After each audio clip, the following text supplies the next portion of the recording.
नमस्कार दोस्तों, राधे राधे। प्रिय दोस्तों, वीडियो को पूरा देखा करें ताकि आपको संपूर्ण जानकारी हासिल हो। प्रिय दोस्तों, जो आधा अधूरा ज्ञान होता है वह हमेशा खतरनाक साबित होता है, इसलिए आप वीडियो को पूरा देखा करें। शुरू करते हैं प्रिय दोस्तों आज की ये प्यारी सी कहानी, ये प्यारा सा वीडियो। प्राचीन काल समय की बात है। किसी गाँव में एक सेठ की हवेली थी। उस हवेली में कोई भी व्यक्ति नहीं रहता था। सेठ ने अपना नया मकान बना लिया था और नई जगह पर सेठ रहता था। प्रिय दोस्तों, अब उसी हवेली में एक मोर और मोरनी आकर के रहने लग जाते हैं। दिन भर मोर और मोरनी इधर उधर जाकर के दाना पानी चुग करके आते और शाम की वक्त उसी हवेली में आकर के ठहरते। उसी तरीके से उनका जीवन व्यतीत हो रहा था। कुछ दिन निकलने के बाद मोरनी गर्भवती हो जाती है और उसी हवेली में अपने अंडे दे देती हैं। मोर और मोरनी रात को अंडों के पास रहते और दिन में दाना पानी के लिए निकल जाते। ऐसा चलते चलते कुछ दिन बीत जाते हैं। अब धीरे धीरे मोरनी के अंडे पक जाते हैं। मोरनी अब एक एक करके अपने अंडों को फोड़ना चालू कर देती हैं। अंडे में से मोरनी के बड़े मनमोहक चूजे निकलते हैं। मोरनी बहुत खुश होती है। एक दिन सेठ आकर के कहते हैं कि इस हवेली की जगह हम एक नई बिल्डिंग बनाएंगे। शाम को जैसे ही मोर और मोरनी वापस आते हैं तो उनके बच्चे बड़े उदास दिखते हैं। तो मोरनी अपने बच्चों से आकर के कहती है कि क्या बात है, किसी ने कुछ धमकाया है, किसी ने कुछ कहा है।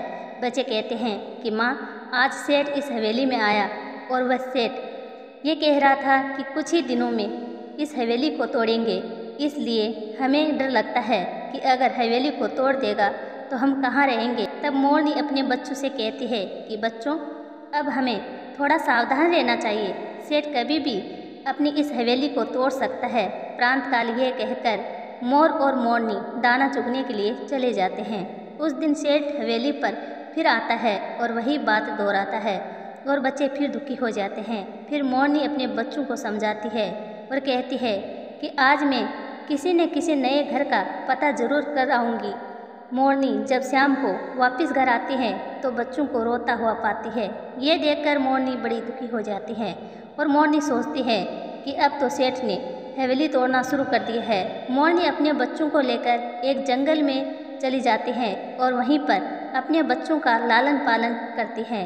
और मोरनी अपने बच्चों से कहती है कि बच्चों, आज मैं आपको 5 बात बताती हूँ कि जो मनुष्य इन 5 बातों पर अमल करता है उसके जीवन में कभी गरीबी नहीं आ सकती। मोरनी अपने बच्चों को पहली बात बताती है कि हर जीव जंतु को हमेशा सावधान रहना चाहिए। दूसरी बात मोरनी अपने बच्चों को समझाती है और कहती है कि मनुष्य या कोई जीव जंतु अपने नवजात बच्चों को बचपन से ही ज्ञान देना शुरू करता है तो उनके बच्चे बड़े होने के बाद कभी नहीं बिगड़ते।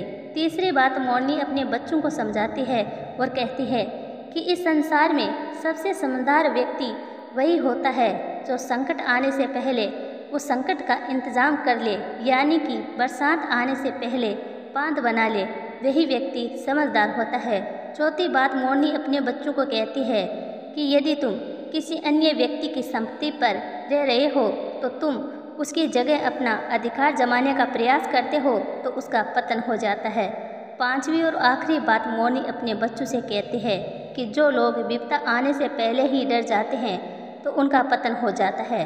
इसलिए हर जीव जंतु को चाहिए कि संकट के समय हट करके सामना करना चाहिए, उनको धैर्य से काम लेना चाहिए। दोस्तों, कैसी लगी आज की हमारी ये कहानी?